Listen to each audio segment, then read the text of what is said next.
बे जाबाय टिप्लाइ लोंनानै जानाय माबोरै गारफैयो नै एफा मोजां जायगा बिदि खालामोलै नायसाय नै एफा मोजां साजायबाय नै केन बियार लोंबाय गारबाय नै असायब्य मानसि बिसोरो डास्टबिन दंखायो डास्टबिनफ्राव गारनो हाया सोरनिलै बेफोर सम्पतिया सोरनि नै नायदो बेफोर नोङो बेफोरनि एवार्डआसो मेलेमाव थानांगौ मेलेमाव होमबासो मिन्थियो बेफोरखौ गारनांगौ ना गारनाङा बबे जायगायाव गारनांगौ इसिबां एवारनेस लाबाबो जाया मेलेमाव थायाबा बे जेबो जाया नै जायगाया बेसे मोजां नै दाउफोर फैयो नै एफा मोजां दाउ फैयो खहा खालामना लाजोब्बाय जेबो फोसाबदेराखिसैबो फोसाबनायाबो बेनो बे डेभेलप जाथाराखिसै एसे साइड बिफां गायनाय एसे खमला बिफां माबा बिफां गायनानै एसे एट्राक्टिभ खालामबानो जासै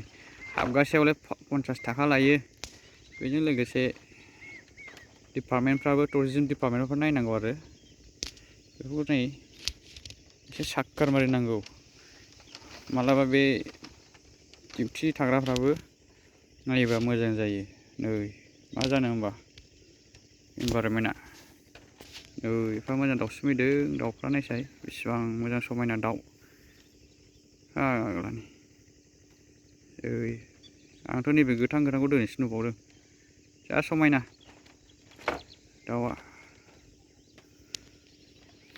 एफा मोजां दाउबो बिरलांदों रोमै थोस रोमै असासलै मानसियानो असाइसथार नै बिदि गारनो नाङालै बयबो गाव जादोंबा प्लास्टिकआव जाखांनानै प्लास्टिकआव सोनानै सावनाय जायगाफ्राव गारहैनांगौ डास्टबिन दं डास्टबिनाव सोहैनांगौ बाराथ' गिलिर जायाना बेखौ लांनानै गारहैफिननायावहाय आरो बिदि सेवलाबो केन बियार प्लास्टिकसो नै बे बियारखौथ' सेंग्राफ्रासो लोंथारदों बियो सेंग्राफ्रा बा बैसो जानायफ्रा मानसि जानायफ्रा उन्दैयाथ' लोंनाय नङा बेखौ गारनाय नङा बुजिनांगोन।